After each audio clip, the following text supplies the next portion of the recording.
তৃণমূলের সভা নিয়ে আগেই বিরক্তি প্রকাশ করেছিল কলকাতা হাইকোর্ট। শর্ত বেঁধে দেওয়ার কথাও আগেই বলেছিল আদালত। এবার সেই ২১শে জুলাইয়ের রাজনৈতিক অনুষ্ঠান নিয়ে শর্ত দেওয়া হয়েছে। এই প্রথমবার তৃণমূলের এই মেগা র্যালির ক্ষেত্রে সময় বেঁধে দিল আদালত। শুক্রবার বিচারপতি তীর্থঙ্কর ঘোষের বেঞ্চ জানিয়েছে, মিছিল বের করতে হবে সকাল ৮টার আগে। ব্যস্ত সময় রাস্তা বন্ধ করে এগোয় ২১শে জুলাইয়ের মিছিল। সাধারণ মানুষের তাতে অসুবিধে হয়। এই অভিযোগ তুলেই মামলা হয়েছিল কলকাতা হাইকোর্টে। বৃহস্পতিবার বিচারপতি তীর্থঙ্কর ঘোষ প্রশ্ন তোলেন, আর কতদিন সহ্য করতে হবে? কলকাতা পুলিশ যাতে ট্রাফিক নিয়ন্ত্রণের বিষয়টি নিশ্চিত করে সে কথাও বলেছিলেন তিনি। তবে এই বছরের ২১শে জুলাইয়ের আর বেশি দিন বাকি নেই, ফলে স্থান পরিবর্তনের কথা বলা হয়নি আদালতের তরফে। হাইকোর্টের শর্ত হল, সব মিছিল সকাল ৮টার আগে বের করতে হবে।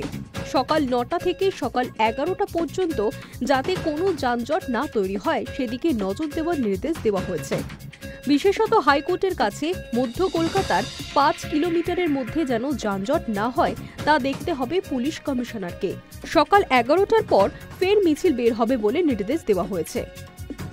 High news network.